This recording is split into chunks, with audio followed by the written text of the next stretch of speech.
नमस्कार दोस्तों, स्वागत है आपके अपने YouTube चैनल संस्कृत अड्डा पर।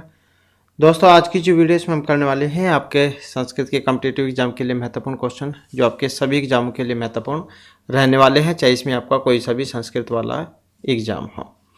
कल वाली वीडियो भी महत्वपूर्ण थी, अगर आपने नहीं देखी है तो वो वाली वीडियो जो आपको इस वीडियो के अंत में मिल जाएगी, तो उसमें जाकर आप देख सकते हैं। तो जल्दी से अपने जो क्वेश्चन है उसे अब हम देख लेते हैं। तो जिसमें हमारा यहाँ पर पहला क्वेश्चन है, क्वेश्चन आ जाता है ऋग्वेदीय नासदीय सूक्तस्य ऋषि अस्ति। अब जैसे ऋग्वेद है, 10 मंडल है ऋग्वेद में, तो इसमें आता है नासदीय सूक्त। कई बार तो एग्जाम में यही पूछ लिया जाता है कि कौन से मंडल का कौन सा सूक्त है। तो जैसे कि यहाँ पर दिया गया है 10वें मंडल का 129वां सूक्त है, तो ये भी जो आपको पता होना चाहिए कौन से मंडल का कौन सा सूक्त है ये। अब बात करें इसके ऋषि की, प्रजापति परमेष्ठ ही, यज हैं, प्रजापत्य हैं, सुकृत ही, काक्षीवत हैं या कुलम्ब ऋषि, कौन है इसके ऋषि।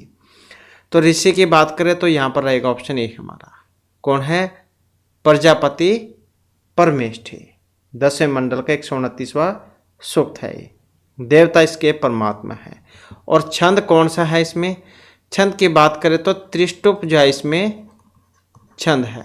कौन सा है, त्रिष्टुप जो है यहाँ पर इसमें छंद है, जिसमें 44 अक्षर होते हैं। सबसे पहले आपका गायत्री छंद होता है जिसमें 24 होते हैं वर्ण, गायत्री, उष्णिक, अनुष्टुप, भृति, पंक्ति, त्रिष्टुप, जगती, ऐसे।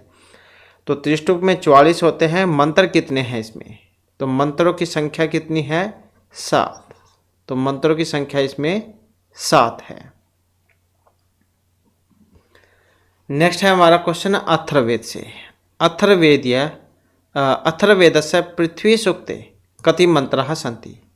अब यहाँ पर भी आपने याद रखना है, अथर्ववेद में आता है पृथ्वी या भूमि सूक्त, जो कि कांडों में है, 12वें कांड का पहला ही सूक्त है।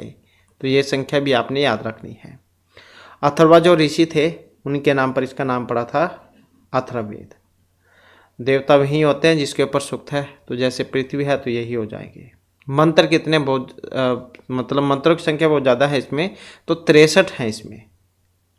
और इसमें जो भूमि जो है इसको माता की संज्ञा दी गई थी। एक लाइन जो है वो भी एग्जाम में पूछी जाती है, कौन सी, माता भूमि ही पुत्रो अहम पृथ्वी। ये भूमि हमारी माता है और हम इसके पुत्र हैं। तो ये लाइन भी बहुत ज़्यादा आती है, एग्जाम में पूछ ली जाती है कि कहाँ से ये ली गई है। इसके बाद है अगला क्वेश्चन, हमारा क्वेश्चन आ जाता है सृष्टि उत्पत्ति विषयक सूक्तम अस्ति।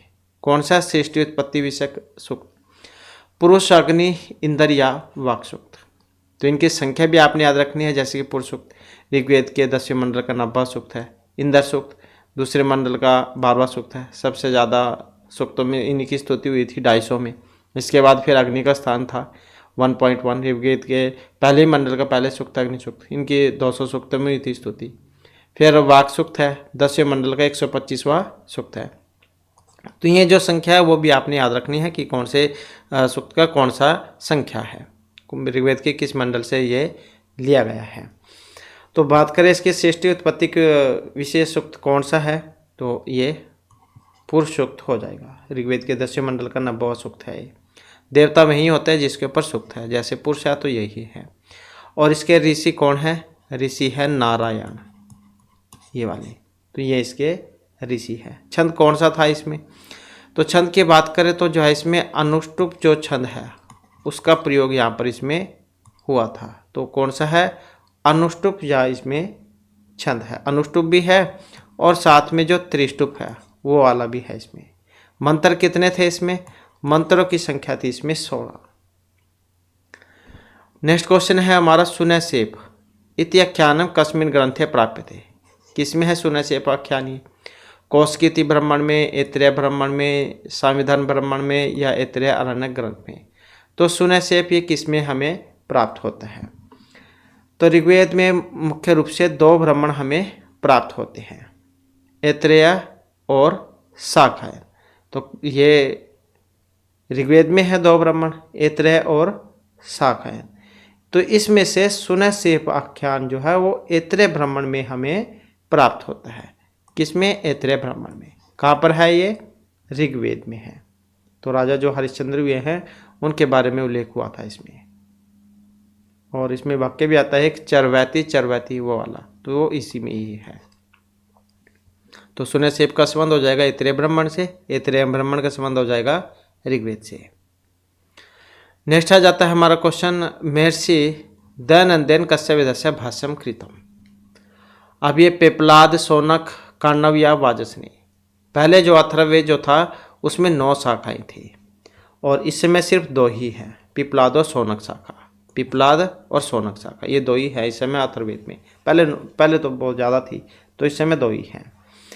तो ये जो महर्षि दयानंद कस्य वेदस्य भाष्यकृतम, तो कौन से का? इस वाले का, वाजसनेयी माददिन संहिताया, इसके। और इन्होंने क्या कहा था? अपुरुषेय वाक्यम वेद, वेद को अपुरुषेय माना था इन्होंने। तो इन्होंने शुक्ल यजुर्वेद की वाजसनेयी माददिन संहिता पर भाष्य लिखा था। शुक्ल यजुर्वेद से आप समझ सकते हैं, शुक्ल यजुर्वेद, यजुर्वेद के 2 भाग हैं, शुक्ल और कृष्ण। तो शुक्ल यजुर्वेद जो उसमें है, शुक्ल यजुर्वेद की इसके अंतर्गत आ जाएंगी वाजसनेयी माददिन संहिता, शाखा का देते जिन्हें। नेक्स्ट आ जाता है हमारा क्वेश्चन, तो सतायुष पुत्र पौत्रान वृणीषु बहुन पशून हस्ति हिरण्यस्वानिति कथनाम हस्ति वह सर्वस्य यमराजस्य नचिकेतस्य या याज्ञवल्क्यस्य, किनका है कथनीय? तो इसका संबंध है यमराज से। सतायुष पुत्र पौत्रान वृणीषु बहुन पशून हस्ति हिरण्यस्वान, किनका था? ये यमराज का। तो यमराज से आप समझ गए होंगे, नचिकेता यमराज आख्यान जो है ये उसमें से है, जो कि कृष्ण यजुर्वेद की कठ शाखा से संबंधित उपनिषद है, कठोपनिषद, उसमें से है। तो इसमें नचिकेता के आत्मविज्ञान विषयक पूछने पर यमराज ने उन्हें ये प्रलोभन दिया था, मतलब लालच दिया था, क्योंकि 3 वर मांगने को कहा था यमराज ने। तो उसे कह दिया था कि तुम 100 वर्ष तक जीवित रहने वाले पुत्र पौत्र और पशु इत्यादि को मांग लो। तो यमराज ने कही थी ये वाली बात, लेकिन उन्होंने मना कर दी थी। तो इस प्रकार से यम नचिकेता आख्यान है ये उसमें से है। तो यमराज ने ये वाली बात कही थी, तो क्यों 3 वर्ग जो थे उसमें से उनकी जगह है ये वाला जो आप आशीर्वाद मांग लो। नेक्स्ट है अधो अंकितेषु एकम सत्यम अस्ति। अब वो कौन से वाला है? तो विद्याम च ये तद्वेद वेदो उभयम सह इति ईशावास्योपनिषद वर्तते। ईशावास्य उपनिषद तैत्तिरीय शाखा वर्तते। याज्ञवल्क्य मैत्री संवाद बृहदारण्यक उपनिषदि वर्तते और नचिकेता वर्ण कठोपनिषदि वर्तते। कौन से वाली बात है इसमें एक अलग? तो क्यों यह कौन सी? ये वाली, यही गलत है इसमें। क्यों? क्योंकि ईशावास्य उपनिषद बृहदारण्यक उपनिषद जो है शुक्ल यजुर्वेद में आते हैं, न कि तैत्तिरीय में। इस कारण से ये अलग है। बाकी इसके अलावा इसके आपके ये भी क्वेश्चन बन गए। विद्याम च ईशावास्य उपनिषद में से है। याज्ञवल्क्य मैत्री संवाद ऊपर क्वेश्चन ही आया था, अभी हमने आपको बतलाया, बृहदारण्यक उपनिषद में है। और नचिकेता कठोपनिषद में है। तो मतलब ये ठीक है, बस यही गलत है इसमें। नेक्स्ट आ जाता है हमारा क्वेश्चन,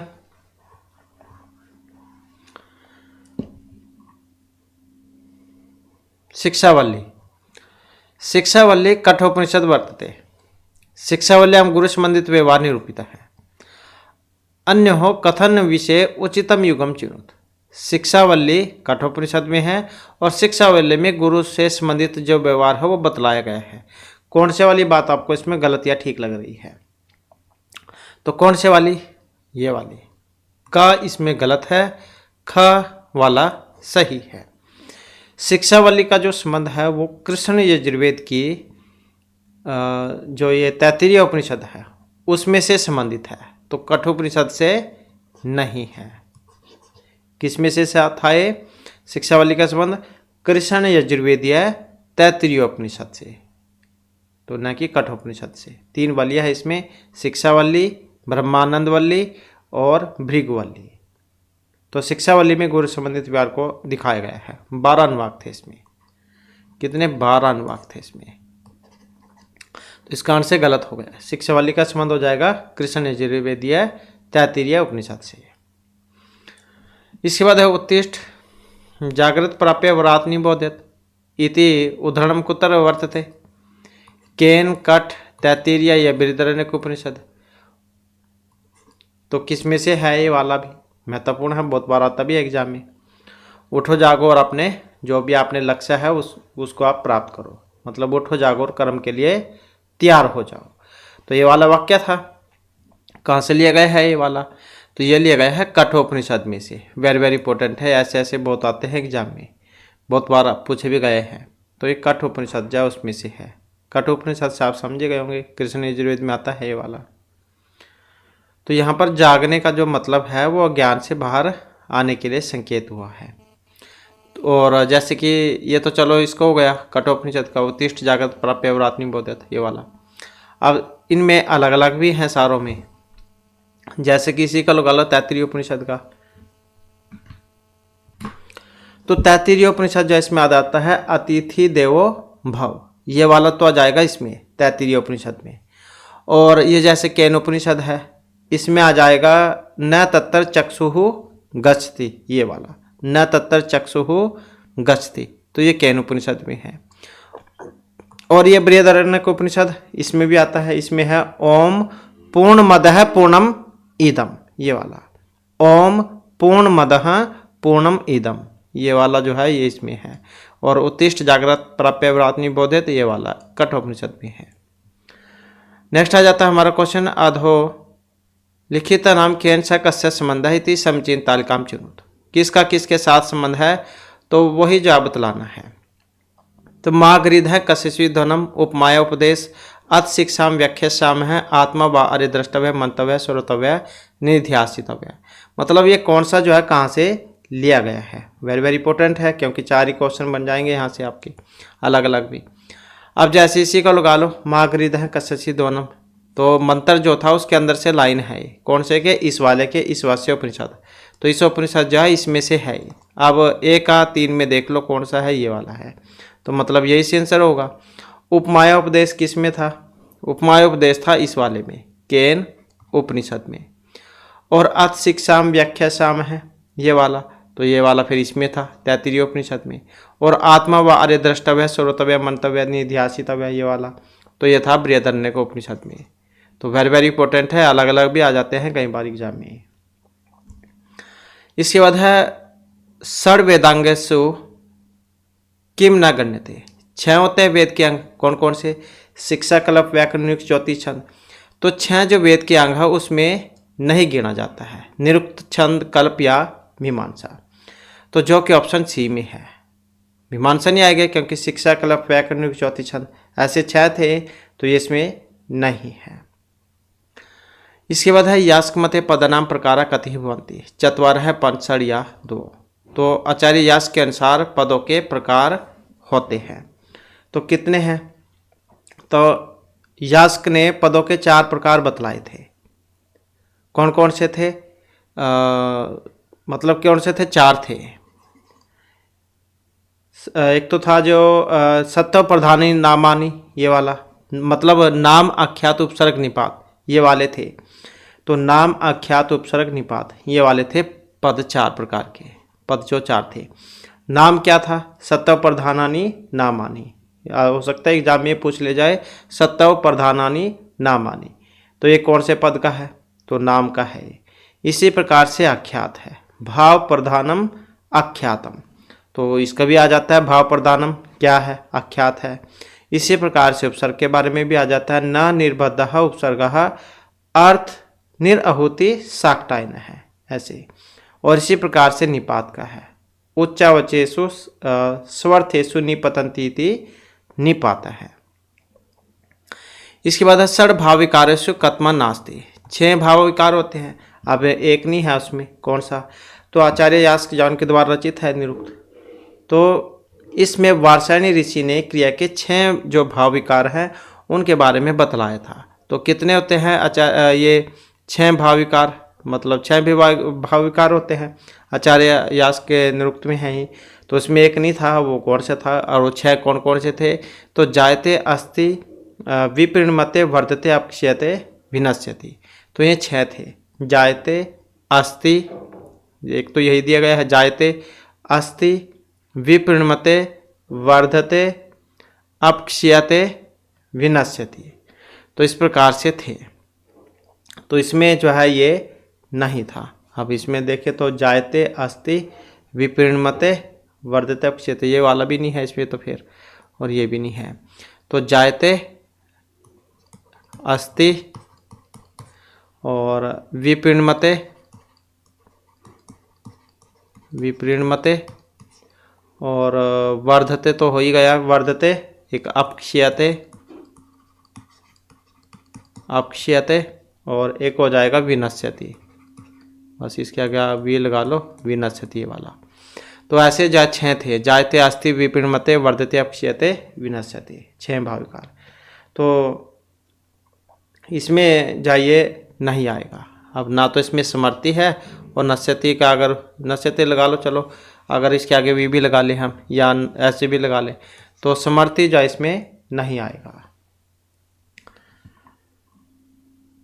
इसके बाद है याज्ञवल्क्य शिक्षा केन वेदेन सम्बद्धा अस्ति, ऋग्वेदेन, यजुर्वेदेन, सामवेदेन या फिर अथर्ववेदेन। तो याज्ञवल्क्य जो शिक्षा है उसका संबंध है। अब ऋग्वेदीय शिक्षा ग्रंथ है, मतलब ऋग्वेदीय जो शिक्षा ग्रंथ है इसमें आ जाती है पाणिनि शिक्षा। तो और यजुर्वेद जो है शिक्षा ग्रंथ इसमें याज्ञवल्क्य, वशिष्ठ और भारद्वाज शिक्षा ये वाली है। तो इस प्रकार से देखें तो याज्ञवल्क्य शिक्षा का संबंध जो है ये यजुर्वेद से है। याद नहीं रख सकते हैं तो कैसे याद रखेंगे, इसमें भी सूर्य में यह है और यहाँ पर भी सूर्य में यह है। तो यजुर्वेदेन याज्ञवल्क्य, तो ऐसे आसानी से याद भी रह जाएगा। तो यजुर्वेद शिक्षा जो है इसमें याज्ञवल्क्य शिक्षा, वशिष्ठ शिक्षा और भारद्वाज शिक्षा ये है। सामवेद की बात करें तो इसमें नारदीय और शाक्टायन ये वाली है। और अथर्ववेद जो इसमें मांडू की शिक्षा है। तो इस प्रकार से आप याद रखिएगा। नेक्स्ट आ जाता है हमारा क्वेश्चन नैगम कांड, और एक ये रह गया ऋग्वेद, इसमें पाणिनि शिक्षा है। नैगम कांड कस्मिन् ग्रंथे वर्तते, किस में आता है? आपस्तम गृह सूत्र में, गौतम निरुक्त या बोधायन धर्म सूत्र में। तो आचार्य यास्क जो इन्होंने अपने निरुक्त में इनके बारे में बतलाया था। ये 3 होते हैं, मतलब निरुक्त कांडों में है। तो इसमें कांडों की संख्या जो वो 3 थी। एक तो यही वाला था। पहले की बात करें तो निघंटु, उसके बाद फिर नैगम और तीसरा था दैवत कांड। तो ये वाले थे। पहला हो जाएगा नैघंटुक, ये वाला हो गया नैघंटुक। दूसरे नंबर वाला फिर ये हो गया नैगम और तीसरे वाला दैवत कांड हो गया।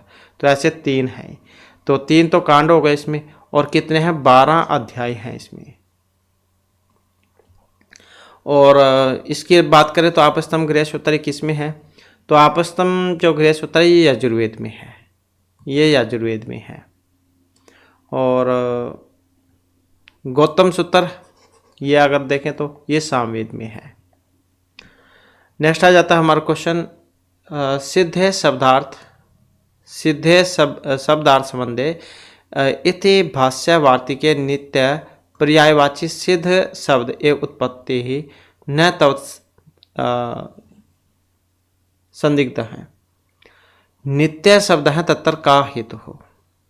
अवधानार्थ सिद्ध शब्द प्रयोगात, पूर्व पदलोप प्रकार से सिद्ध शब्द प्रयोगात, व्याख्यानतः विशेष प्रतिपत्ति सिद्ध शब्द से नित्यार्थकत्वात् या नित्य पर्यायीन है सिद्ध शब्द से मंगलार्थ तव आदि अपि।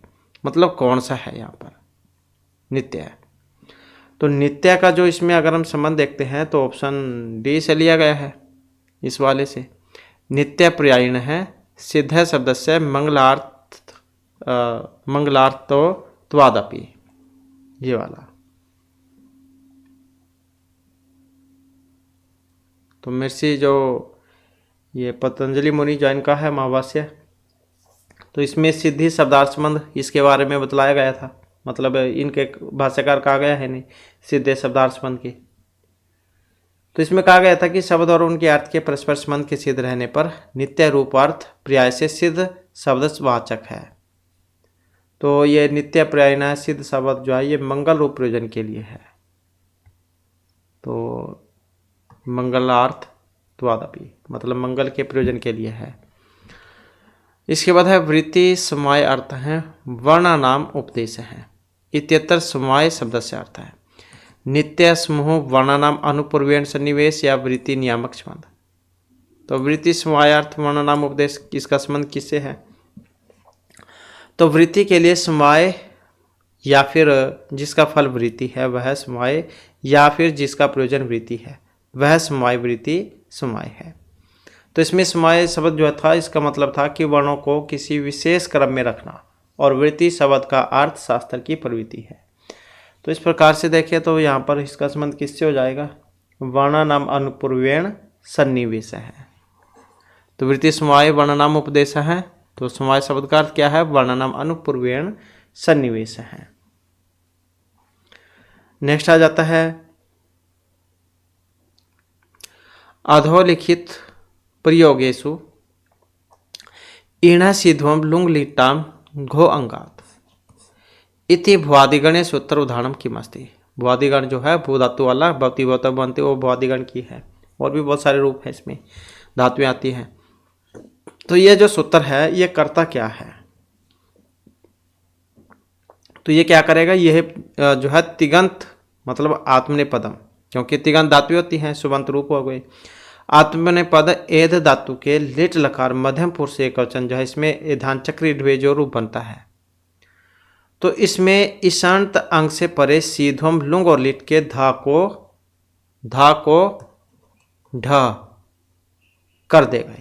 ये धान चक्री ढवे जो रूप बनता है ये वाला। तो इसमें धा आएगा पहले, तो इस धा को ढा करेगा ये। तो ईण सीधम लुंग लिट्टाम घो अंगात, ये वाला सीधम लुंग और लिट के धा को ढा कर देगा ये, इस धा को ढा, तो इसमें बनेगा ये। इसके बाद है एसु शुद्ध मतु अर्थ प्रयोग का, मतलब मतु पर जो है उसका प्रयोग हुआ है विद्वान, विद्युद्मान, विद्युत्मान या विद्वान, विद्युद्वान। कौन सा रूप बनेगा इसका मतुप में? तो इसका यह बनेगा विद्युत्वान।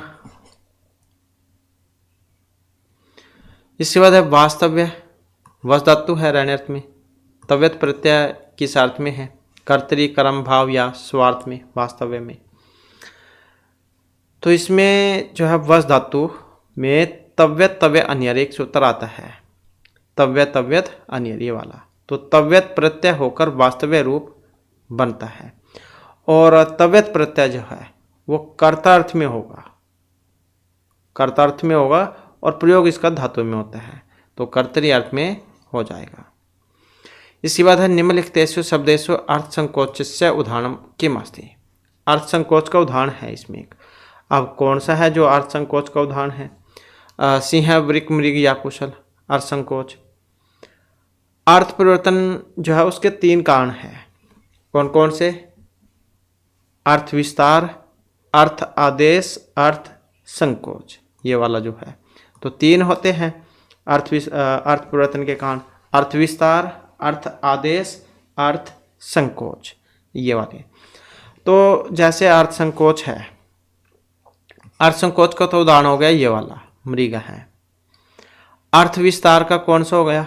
अर्थ विस्तार का उदाहरण हो गया जैसे कुशल है, ये वाला, क्योंकि पहले कुशल को लाने वाला को उसका क्या देते थे? कुशल। फिर इसका जो आगे अर्थ जो बन गया धीरे धीरे अर्थ विस्तार के कारण, जो तेज बुद्धि जो होता है वो वाला हो गया इसका मतलब कुशल। पहले कुशल को लाने वाला जो जैसे काम होता था वैसे नाम हो जाता था, फिर धीरे धीरे जो उसमें परिवर्तन हुए।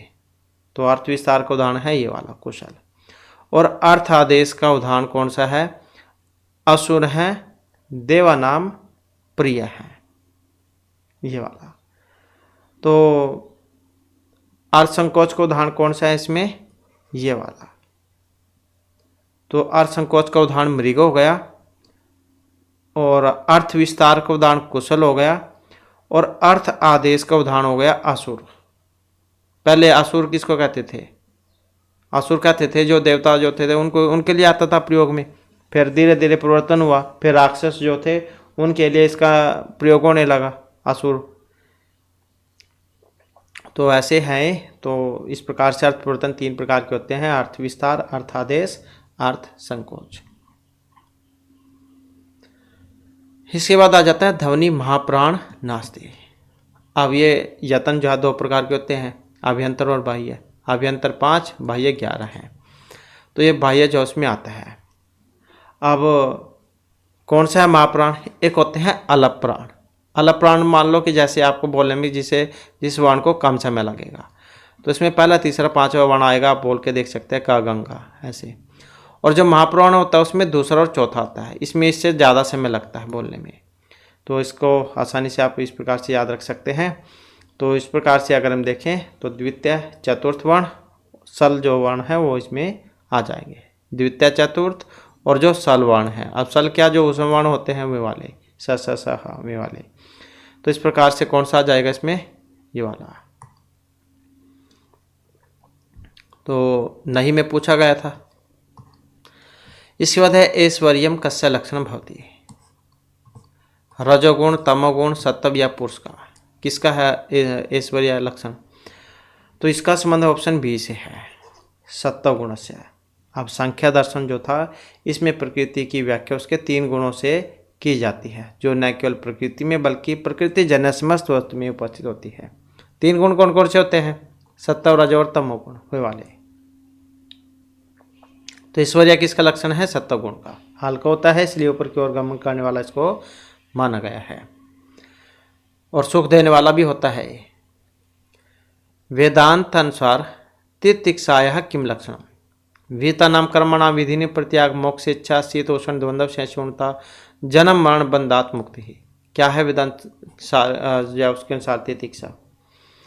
तो आचार्य सदानंद उनके द्वारा रचित है वेदांत सार। तो इसमें एक क्वेश्चन आया था साधन चतुष्टय वाला, जो कि 4 होते हैं। साधन चतुष्टय मतलब 4। सम दम उपर्ति तितिक्षा समाधान श्रद्धा, ये थे इसमें। सम दम उपर्ति तितिक्षा समाधान श्रद्धा। तो ये 6 जो है समाधिक षटक है। तो इसमें से तितिक्षा का लक्षण था शीत उष्ण द्वंद्व सहिष्णुता। कौन सा था? शीत उष्ण द्वंद्व सहिष्णुता, मतलब जिसने शीत और उष्ण का सहन कर लिया, गर्मी सर्दी को, ये वाला। तो ये था इसका उदाहरण। और ये भी आप याद रखिएगा। तो ये श्रद्धा जो है, श्रद्धा 6 प्रकार की बतलाई गई थी, उसमें था ये सम दम उपर्ति तितिक्षा समाधान श्रद्धा। नेक्स्ट है अथ अतः धर्म जिज्ञासा। ये भी बहुत आता है एग्जाम में, वेरी वेरी इंपॉर्टेंट है। जैमिनी सूत्रे वेद अध्ययन से दिष्टार्थत्वम का ब्रूते है। अभी तो ये भी आ जाता है, किस में आता है ये वाला वाक्य? जैमिनी सूत्र में है। किसके बारे में थी आज ये? अथ धर्म, अथ या जिज्ञासा। तो किससे है इसका संबंध? तो ये जो जैमिनी जी हुए हैं, आचार्य जैमिनी, इन्होंने धर्म का ज्ञान कराने के लिए 12 अध्याय वाले मीमांसा दर्शन को अच्छी प्रकार से सोच कर धर्म विषयक जिज्ञासा को अथ अतः धर्म जिज्ञासा इस सूत्र के द्वारा प्रतिपादित किया था। किसके द्वारा? जिज्ञासा जो है इसके द्वारा। तो इसमें वेद अध्ययन के दृष्टि प्रयोजन के रूप में अर्थ ज्ञान को निश्चित किया गया है। इसके बाद आ जाता है नेक्स्ट हमारा आदित्य है यूप है इत्यत्र किम विधा अर्थवाद है? भूत, निषेध, अनु या गुणवाद। आदित्य यूप है, अर्थवाद है। अब क्या है? तो इसमें है ये वाला गुणवाद। प्रशस्ति, निंदा, अन्यत अपरम वाक्यम अर्थवाद है। प्रशंसा या फिर निंदापरक वाक्य को अर्थवाद कहते हैं। 2 भेद थे इसके, विधि शेष और निषेध शेष। तो विधि शेष और निषेध शेष ये 2 थे इसमें। और इसके फिर आगे फिर 3 भेद हो जाते हैं, गुणवाद, अनुवाद और भूत अर्थवाद। तो इसमें से आदित्य यूप जो है ये गुणवाद का उदाहरण था, ये वाला। पहले तो 2 भेद हुए इसके, ये विधि शेष, निषेध शेष ये वाले। फिर आगे 3 भेद हुए, गुणवाद, अनुवाद, भूतार्थवाद। तो ये गुणवाद का उदाहरण था आदित्य यूप है। इसके बाद यदि यह अस्ति तद अन्यत्र यदि नहीं अस्ति न तद क्वचित। वेरी वेरी इंपॉर्टेंट है ये वाली लाइन भी। तो ये योग वशिष्ठ, महाभारत, श्रीमद्भागवत या मृच्छकटिक किन की उक्ति है? इति उक्ति कस्य विषय, किन के बारे में है या फिर कहाँ से ली गई है? तो इसका संबंध जो है ये महाभारत से है। सबसे बड़ा महाकाव्य महाभारत 1 लाख श्लोक और 18 पर्वों में है। और इसके जो रचयिता कौन है? वेद व्यास, कृष्णद्वैपायन वेद व्यास। तो इसका संबंध जो है महाभारत से हो जाएगा। जो यहाँ है यद इहास्ति तद अन्यत्र, जो यहाँ वो अन्य जगह भी है, जो यहाँ नहीं वो कहीं भी नहीं है।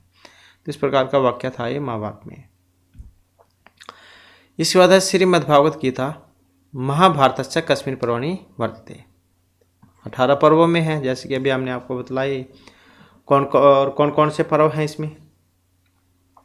आदि पर्व, इनके क्रम आपने याद रखने हैं। आदि पर्व, सभा पर्व, वन पर्व, विराट पर्व, उद्योग पर्व, भीष्म पर्व, द्रोण पर्व, कर्ण पर्व, शल्य पर्व, सौप्तिक पर्व, स्त्री पर्व, शांति पर्व, अनुशासन पर्व, आश्वेधिक पर्व, आश्रमवासिक पर्व, मौसल पर्व, महाप्रस्थानिक पर्व, स्वर्ग आरोहण पर्व। ऐसे थे 7, मतलब 18। तो ये जो गीता जो है श्रीमद्भागवत गीता, इसमें आता है एक भीष्म पर्व। भीष्म पर्व आता है इसमें, तो ये उसमें से है, भीष्म पर्व में से। जैसे अभिज्ञान शकुंतला में आदि पर्व में से हो गई वो, और इसी प्रकार से शिशुपाल वध हो गया सभा पर्व वाला, नैसे चरित वाले हो गए, या किरातर्जनी में हो गए वन पर्व में से। तो इसी प्रकार से ये भीष्म पर्व में से है। 700 श्लोक हैं इसमें, 700 श्लोक हैं। इसके बाद वाल्मीकि रामायणानुसारम दशरथस्य पुत्रेष्टि यज्ञ पुरोहित आसीत। तो वाल्मीकि के रामायण के अनुसार जब दशरथ ने यज्ञ किया था पुत्रेष्टि यज्ञ, तो इसमें पुरोहित कौन थे? वशिष्ठ हैं, भारद्वाज, ऋष्यशृंग या विश्वामित्र हैं। कौन थे इसमें? तो महर्षि वाल्मीकि ने क्या रामायण लिखी थी? 7 कांडों में थी ये, और चतुर्विस्तृत शास्त्रीय संहिता कहा जाता है इसको, क्योंकि 24,000 श्लोक हैं इसमें, 24,000। तो रामायण के अनुसार दशरथ के पुत्रेष्टि यज्ञ के जो पुरोहित थे वो ऋष्यशृंग थे। एक सिंह था इनके सिर पर, ऐसा कहा जाता है। तो बाद में तो जाओ ठीक हो गया था, तो एक सिंह था, इस कारण से इनका नाम भी पड़ा था ऋष्यशृंग। इसके बाद वाल्मीकि रामायणानुसारम शंभुक क्या नहाता है? दशरथेन, परशुराम, रामेण या भरतेन। शंभुक की हत्या की गई थी। तो इसमें देखें तो रामायण में शंभुक का जो वध है वो सबसे पहले उत्तराखंड में हुआ था। और शंभुक नामक जो शूद्र देवलोक पाने की इच्छा से तपस्या करता है, और जिससे एक ब्राह्मण की मृत्यु भी हो जाती है, जिस कारण से राम जो थे वो शंभुक के मतलब इसका वध कर देते हैं। तो राम के द्वारा। तो इस प्रकार से जो हमारे क्लास थोड़ी महत्वपूर्ण क्वेश्चन थे। नेक्स्ट वीडियो की इससे आगे के जो महत्वपूर्ण क्वेश्चन है उसे हम कंप्लीट करेंगे। और दोस्तों हमारे साथ अंत बनाने के लिए धन्यवाद।